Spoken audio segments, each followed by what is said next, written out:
On va parler des Éphésiens aujourd'hui. J'aimerais commencer ce message en méditant sur les paroles de l'apôtre Paul dans sa lettre aux Éphésiens. C'est en fait le premier message d'une série de messages que j'aimerais apporter sur ce livre. À la place de faire des prédications juste thématiques et où on choisit le texte des fois en fonction, où on se laisse inspirer par un texte et passer d'un texte à l'autre, un petit peu ce défi de parcourir ce livre des Éphésiens. Alors il y aura d'autres prédicateurs entre-temps, donc voilà, vous n'aurez pas que des Éphésiens, à part si peut-être d'autres prédicateurs dans cette salle se laissent défier aussi pour poursuivre aussi cette série. Alors dans le livre des Éphésiens, l'apôtre Paul montre comment cette grâce de Dieu en Christ donne à l'Église aussi le pouvoir de mener une vie chrétienne de base dans un monde qui est brisé, un monde qui a vraiment besoin de Dieu. Et les profonds exposés de Paul sur la grâce, cette grâce qui est époustouflante, qui nous surprend, qui nous dépasse aussi, nous donne aussi des implications pratiques pour notre vie, fournissent à nous chrétiens des implications pratiques, d'innombrables raisons de méditer cette épître.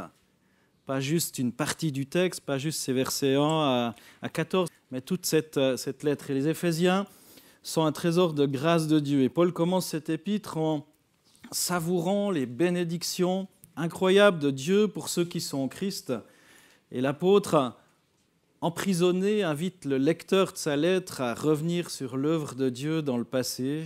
Et le but de ce retour en arrière, c'est d'explorer la profondeur de la grâce, la puissance de la grâce. Cette grâce qui élit, qui sanctifie, qui aime, qui adopte, qui rachète, qui pardonne, qui révèle, qui unit. Et cette grâce qui dure et perdure. Dieu nous donne ses dons pour notre joie et tout simplement pour sa gloire. Alors, je vous encourage à lire cette petite lettre de Paul aux Éphésiens. Paul soupire tant après le fait que ses lecteurs se tiennent dans l'émerveillement face aux bénédictions qu'on a en Christ.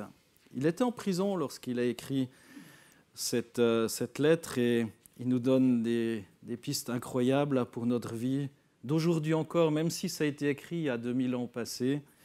Il y a 2000 ans. Il prie afin que nos cœurs soient ouverts à l'espérance, à l'héritage, à la grandeur, à la puissance de Dieu envers ceux qui reçoivent ces dons de grâce. Les Éphésiens expliquent aussi comment la grâce de Dieu dynamise notre recherche de la sainteté personnelle. Les Éphésiens expliquent aussi comment la grâce de Dieu transforme nos relations interpersonnelles par le pardon, par la délivrance de l'amertume et toutes ces choses. On voit ça au fil des chapitres. La grâce de Dieu crée l'Église, une communauté remplie du Saint-Esprit. Ce n'est pas juste un club, comme un club de foot ou autre, mais c'est vraiment une communauté remplie d'esprit dont les membres sont unis par ce lien de l'amour, par ce lien de la paix, par ce lien tout simplement qu'on trouve en Jésus. Et cette unité d'amour conduit à des relations dans l'Église où on chante la vérité, où on se soumet aussi les uns aux autres par respect, pas par respect pour les personnes, mais par respect pour le Christ. Et ça change lorsqu'on est dans cet état d'esprit. Ce n'est pas parce que les personnes sont juste dignes d'être respectées, mais c'est parce qu'on respecte les commandements du Christ et on va dans ce sens. Et cette grâce transforme le cercle familial et on y lit aussi que le mariage est censé être une image de l'Évangile et de la grâce de Dieu. Un mari doit aimer sa femme, la femme aussi doit avoir des attitudes aussi, et tout cela on le verra, je ne vais pas empiéter sur mes prochains messages. Il doit être prêt à donner sa vie pour le bien éternel de son épouse, un mari. Et l'épouse doit aussi avoir des façons de vivre. Nos églises, et en fait le monde bénéficierait grandement du type de mariage saint et évangélique dont on entend parler dans les Éphésiens. Il y a beaucoup de choses qui sont notées. On y reviendra certainement une prochaine fois, ce n'est pas tout de suite, vu que ça vient bien plus tard dans les Éphésiens. Paul parle également des relations parents-enfants. Paul, dans sa lettre aux Éphésiens, explique comment la grâce de Dieu transforme notre relation avec le monde qui est brisé. Paul enseigne aussi qu'on est dans une guerre spirituelle et qu'on est appelé à revêtir une armure nécessaire pour pouvoir lutter contre un royaume démoniaque. Et dans les Éphésiens, Paul démontre aussi comment la compréhension de la grâce de Dieu en Christ donne à l'Église le pouvoir de mener une vie chrétienne dans un monde qui est brisé, qui est en rupture avec les valeurs du royaume de Dieu. Et en mettant en pratique les enseignements des Éphésiens, on recherche à la fois la sainteté personnelle et des relations aussi transformées. Et je prie afin que l'Esprit utilise ces prédications que je serai appelé à apporter sur les Éphésiens pour aider notre Église à se tenir debout, aussi dans l'émerveillement qu'on a besoin d'avoir face à Dieu et de marcher dans cette puissance de la grâce, parce qu'il y a véritablement une puissance à marcher dans la grâce glorieuse de Dieu en Christ. Alors venons-en au texte d'Éphésiens 1. On y voit déjà dans les 2 premiers versets qu'on est appelé par Dieu. Dans les 2 premiers versets, Paul se présente comme un apôtre de Jésus-Christ par la volonté de Dieu. Ça signifie que Paul ne s'est pas choisi lui-même pour cette mission, mais il a été appelé, il a été envoyé par Dieu pour accomplir une tâche spécifique. Il a été appelé, envoyé par Dieu, et il a été reconnu aussi par les chrétiens d'Antioche, il a été envoyé aussi, il a été reconnu par les chrétiens de Jérusalem, il ne s'est pas autoproclamé dans un mandat, dans un appel. C'est un appel qui a été reconnu, et alors qu'il était prêt à faire 300 km pour aller persécuter les chrétiens de Damas, là il était sur ce chemin et Dieu l'a appelé à quelque chose d'autre. Dans Éphésiens 1, il est dit que Paul, apôtre du Christ Jésus, par la volonté de Dieu, aux saints et fidèles en Christ Jésus qui sont à Éphèse, que la grâce et la paix vous soient données de la part de Dieu notre Père et du Seigneur Jésus-Christ. Par la volonté ou par le choix. En grec, on pourrait traduire aussi par la volonté de Dieu ou par le choix de Dieu. Paul s'adresse aux saints qui sont à Éphèse et aux fidèles en Jésus-Christ. Les saints, ce n'est pas des personnes parfaites ou sans péché, mais simplement des croyants qui ont été sanctifiés par la grâce de Dieu, qui ont été purifiés, qui ont été rachetés par cette grâce de Dieu.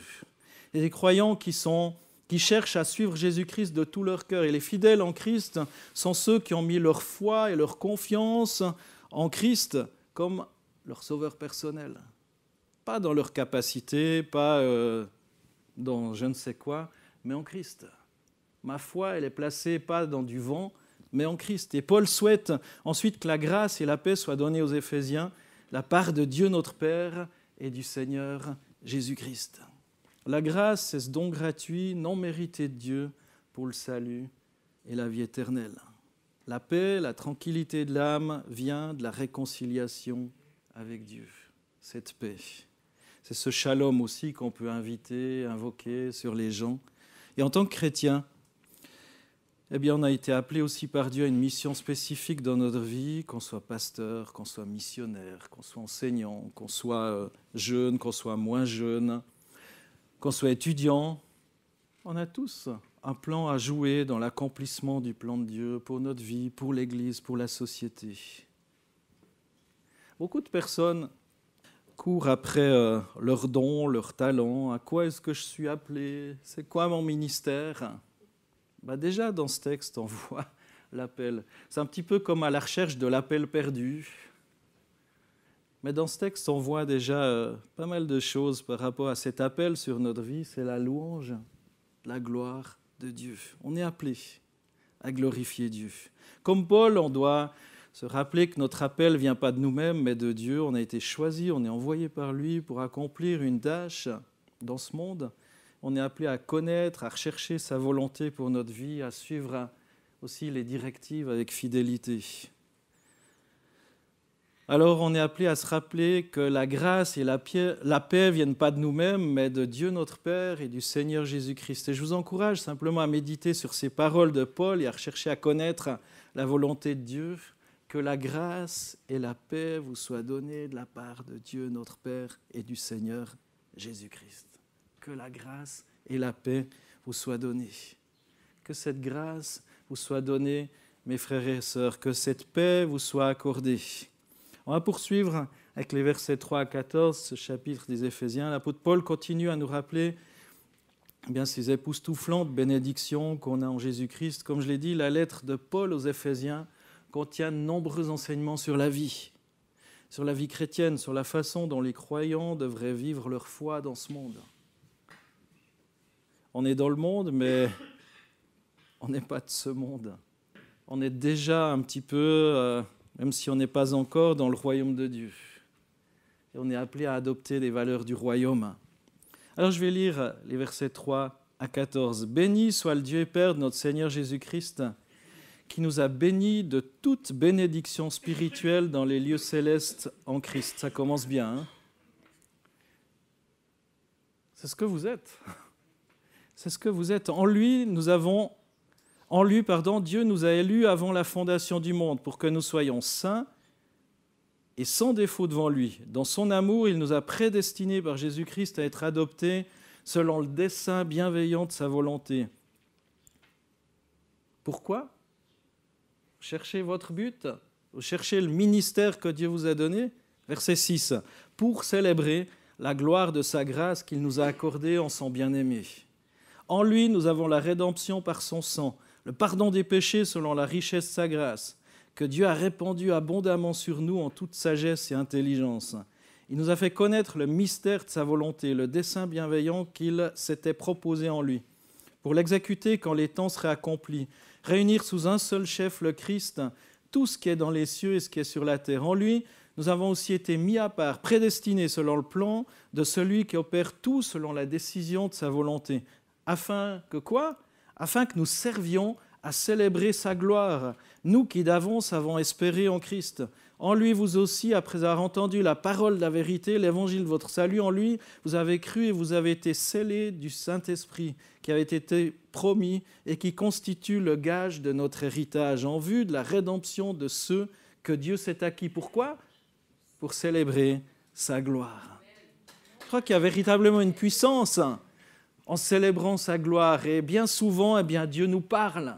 Dieu nous répond lorsqu'on célèbre la gloire du Christ. Donc on a vu qu'on est appelé, on est choisi, on est établi. Deuxième chose, on est béni de toutes sortes de bénédictions spirituelles en Jésus-Christ. C'est le verset 3. La première partie du chapitre 1 est consacrée à la reconnaissance des nombreuses bénédictions que Dieu a accordées aux croyants en Christ. On est encouragé à rendre grâce à Dieu pour ses bénédictions et à vivre dans la joie de notre salut. Et Paul commence sa lettre en bénissant Dieu, le Père de notre Seigneur Jésus-Christ, qui nous a bénis de toutes sortes de bénédictions spirituelles dans les lieux célestes. Est-ce que vous reconnaissez ces bénédictions ? Paul le faisait. C'est vrai, tout allait merveilleusement bien pour lui. Hôtel 3 étoiles, nourriture à gogo. Ah non, il était en prison, pardon. Il était en prison. Ce n'était pas les prisons avec salle de fitness, menu à choix, et télévision et jeux vidéo et que sais-je. Oh, c'est jamais le Club Med, ça pourrait être mieux, mais je pense que les prisons de l'époque devaient être quand même un petit peu chaudes. Mais là, Paul, dans ce contexte-là, il dit béni soit le Dieu et Père de notre Seigneur Jésus-Christ qui nous a bénis de toute bénédiction. Ah, pardon, c'est écrit spirituel, pardon. De toute bénédiction spirituelle, pas matérielle. Donc en fait, il se rendait compte que cette bénédiction spirituelle était juste amplement suffisante pour lui. De toute façon, il était en Christ. Encore une chose, verset 4 et suivant, il est dit qu'on a été choisi par Dieu avant la fondation du monde pour être saints, irrépréhensibles devant Dieu. Paul souligne que Dieu a prédestiné les croyants à être saints et irréprochables. Waouh! Ça se corse, hein? Et c'est dit que c'est conformément à sa volonté aussi. conformément à son choix. Et les chrétiens sont donc appelés à vivre en accord avec la volonté de Dieu et à chercher à être saints et purs dans leur vie quotidienne. Et on a été prédestinés pour ça, dans son amour, pour être des enfants d'adoption par Jésus-Christ, selon le bon plaisir de sa volonté. Là encore, un choix de Dieu pour qu'on marche selon l'adoption qu'on a reçue, dont on est les bénéficiaires. Oui, on a certainement eu un papa et une maman qui étaient peut-être bien, qui avaient certainement leurs qualités, leurs défauts, mais finalement, on a le meilleur des papas en commun. Et c'est ce que Paul va dire. C'est ce que Paul va dire. Et le but d'avoir ce père, c'est de marcher en conformité avec ce père. Et on a un héritage bien plus que le roi d'Angleterre. Bien meilleur. On a un héritage. Même si son héritage, humainement parlant, sur cette terre, il est plus ou moins bien, quoique moi je ne l'envie pas, mais en tout cas matériellement peut-être, mais spirituellement, je pense que l'héritage qu'on a de notre Papa Céleste, il vaut bien plus. Encore une chose, c'est dit qu'on est ses enfants d'adoption par Jésus-Christ. Au verset 5 et suivant, Paul affirme que Dieu a révélé le mystère de sa volonté aux croyants en Christ, leur donnant la sagesse, l'intelligence nécessaire pour comprendre son plan pour le salut de l'humanité. Et les chrétiens sont encouragés à chercher à comprendre la volonté de Dieu, à mettre en pratique ses enseignements dans leur vie quotidienne. Et en Christ, on a été délivrés. On a reçu le pardon de nos péchés selon la richesse de sa grâce. Et on se souvient qu'on a reçu le pardon de nos péchés par la richesse de sa grâce. Dieu a répandu sa grâce abondamment sur nous par toute espèce de sagesse et d'intelligence encore. Et ce n'est pas la sagesse des hommes. On a été choisis pour connaître le mystère de sa volonté. Et sa volonté, c'est de réunir à la fin toutes choses en Christ, celles qui sont dans les cieux et celles qui sont sur la terre. Est-ce que vous croyez que Dieu veut vous révéler ces mystères? Amen. Encore une chose qu'on voit au verset 7, c'est qu'on a été racheté par son sang en Christ. On est devenu héritier, prédestiné à la louange de sa gloire. Et le but de cette prédestination, c'est que les croyants puissent célébrer la gloire de Dieu. Et il y a une véritable puissance de célébrer la gloire de Dieu. Pas juste de se tourner vers notre nombril et de dire « Seigneur, donne, donne et réponds » et il le fait et on a besoin de cette intercession, mais je crois vraiment qu'il y a une puissance lorsqu'on loue le Seigneur, de célébrer la gloire de Dieu, de célébrer son salut, de simplement reconnaître tout ce qu'il a fait, ses merveilles, sa grandeur. Et bien souvent, Dieu nous parle alors qu'on est dans ces temps d'adoration aussi. Qu'on tourne nos cœurs non pas vers ce que Dieu peut nous donner, mais sur ce qu'il nous a donné déjà, dans la reconnaissance, dans l'adoration.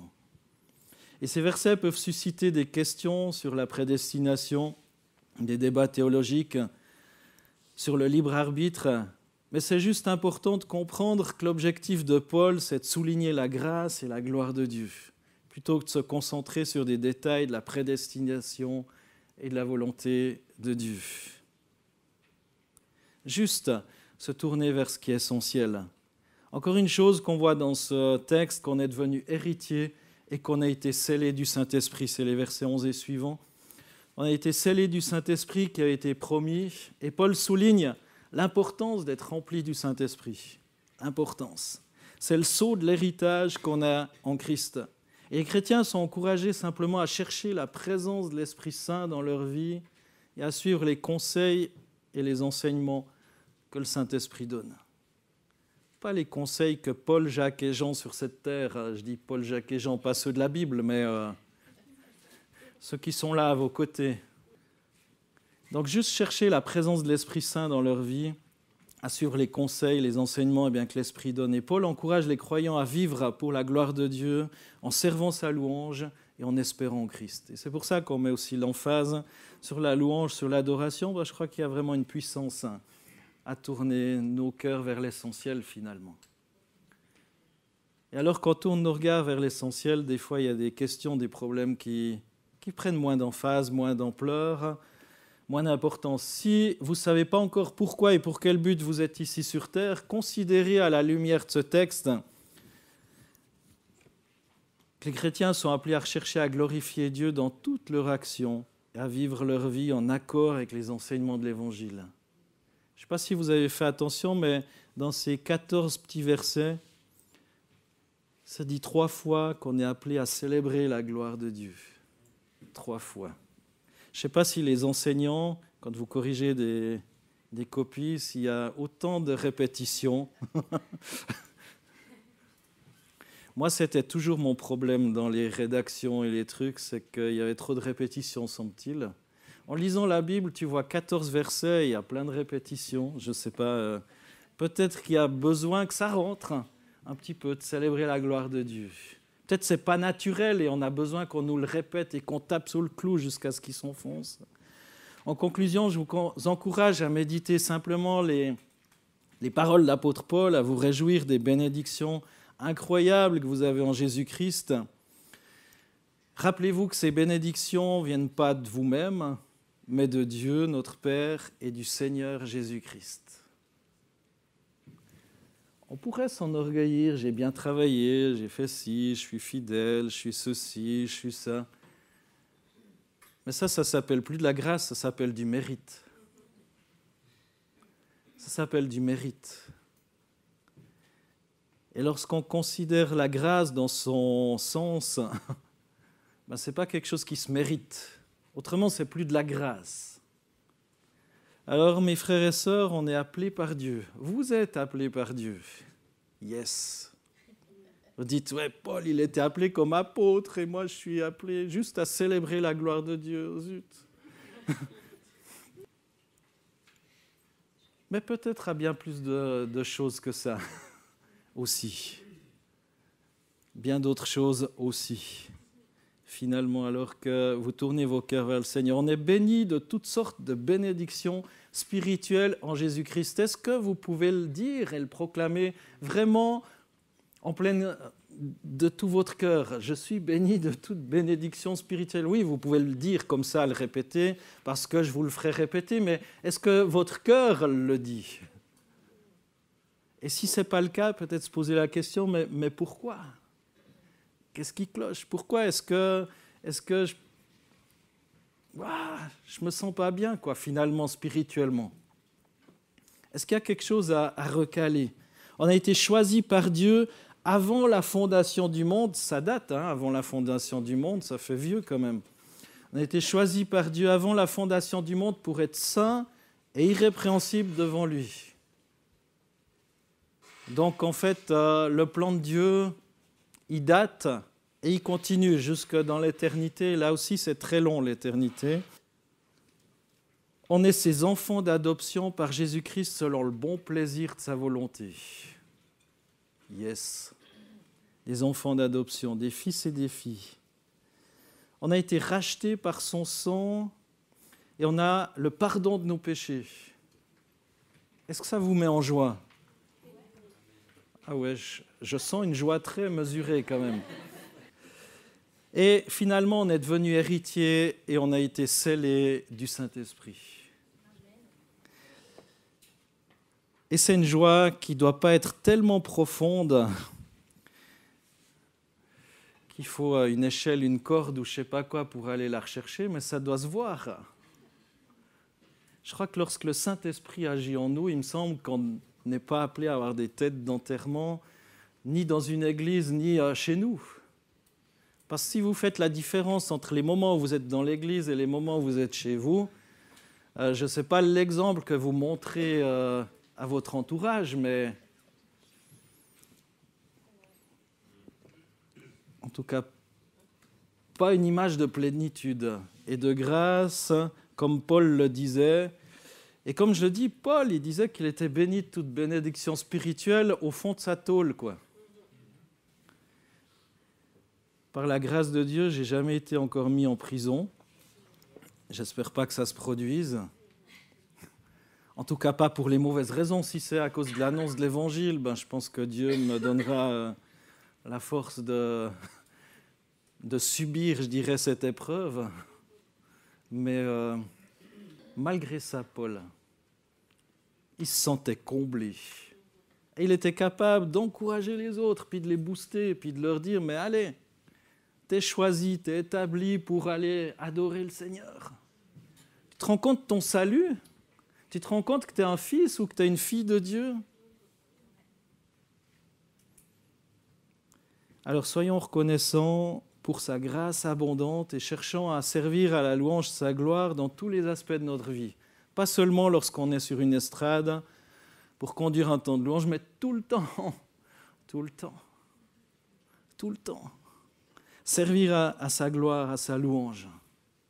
Et finalement de grandir dans ses dons, grandir dans ses talents, et finalement grandir dans tous les domaines de notre existence. Amen. Amen. Ça vous va comme programme? C'est pas mal les Éphésiens, ça vous donne envie de lire la suite? Parce que la suite, il y a aussi pas mal de jolis enseignements sur la vie courante, sur comment se comporter dans ce monde qui est quand même compliqué, il faut le dire. Des principes de vie dans tous les domaines. Et c'est un petit peu le programme que je vous donne pour mes prochaines prédications. Souvenons-nous qu'on est appelés. Vous êtes appelés. Pas juste ceux qui ont un appel visible. Paul, il était apôtre, mais il dit finalement le plus important, c'est pas d'être apôtre, d'être ceci, d'être... Finalement, on est appelé à célébrer la gloire de Dieu. Le fait d'être apôtre en prison, ça lui faisait une belle jambe. Hein. Tu le vois vers les gardiens de prison, puis qui dit moi, je suis quand même apôtre. Hein. La clé, là, la porte, s'il te plaît. Non. Que nenni. Rien du tout. Rien du tout. Et finalement, il voyait autre chose. Eh bien, Seigneur Jésus, merci. Merci, Seigneur Jésus, parce que tu nous rappelles finalement l'essentiel. L'essentiel dans nos vies. On est tous et toutes appelés, Seigneur, à célébrer la gloire de ton nom, Seigneur. À tourner nos regards vers toi. On est tous et toutes appelés, Seigneur, à venir dans ta présence. Seigneur, merci pour les bénédictions dont nous sommes les bénéficiaires. Et pardon, Seigneur, pour mon ingratitude. Pardon, Seigneur, parce que si souvent, je ne sais même pas voir toutes les bénédictions dont je jouis. Seigneur, je te prie pour moi, c'est certain, mais aussi pour nous tous, dans cette salle, et peut-être ceux qui écouteront plus tard ce message, eh bien, qu'on puisse discerner aussi, Seigneur, l'essentiel. Seigneur, non pas tout ce qui nous manque, mais tout ce que l'on a déjà en toi, Jésus. Toutes ces bénédictions, Jésus. Merci parce que tu nous rappelles encore qu'on n'est pas là par hasard sur cette terre. On n'est pas tombé par hasard sur cette terre, mais on est choisi. Seigneur, on fait partie de ton plan avant même que ce monde n'existe. Et ça aussi, j'ai de la peine à capter, à comprendre. Mais Seigneur, merci pour la puissance qu'il y a dans ces mots. Et je te prie pour chacun d'entre nous qu'on puisse véritablement discerner l'implication aussi pour nos vies, dans nos cœurs, pour notre foi. Seigneur, pour notre comportement. Merci Jésus, parce qu'on est tes enfants, tes fils et tes filles. Merci Seigneur, parce que tu nous as purifiés par ton sang. Merci pour ton sang qui a coulé. Merci Jésus pour ces moments qu'on passe ensemble à t'adorer, à te louer. Et merci Seigneur pour la puissance de ton esprit. Aujourd'hui encore, tu veux nous révéler des mystères. Seigneur, je te prie vraiment de te révéler. Seigneur, à mes frères et sœurs, de te révéler toujours plus à moi, Seigneur, aussi. Seigneur, nous donner ce discernement au travers de ton esprit, Jésus. Discernement de ta volonté. C'est vrai qu'on est dans un monde qui nous dit il faut faire comme ci, il faut faire comme ça. Peut-être qu'on est influencé aussi par d'autres personnes qui nous disent fais comme ci, fais comme ça.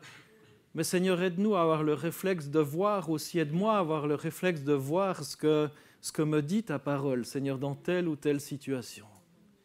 Et Seigneur, surtout, non pas juste de voir ce que ta parole dit, mais d'avoir la foi aussi, de croire que si je mets en pratique cette parole, eh bien des choses vont bouger. Seigneur, gloire et louange à ton saint nom. pour ta présence dans ces lieux. Merci pour l'action de ton esprit. Amen.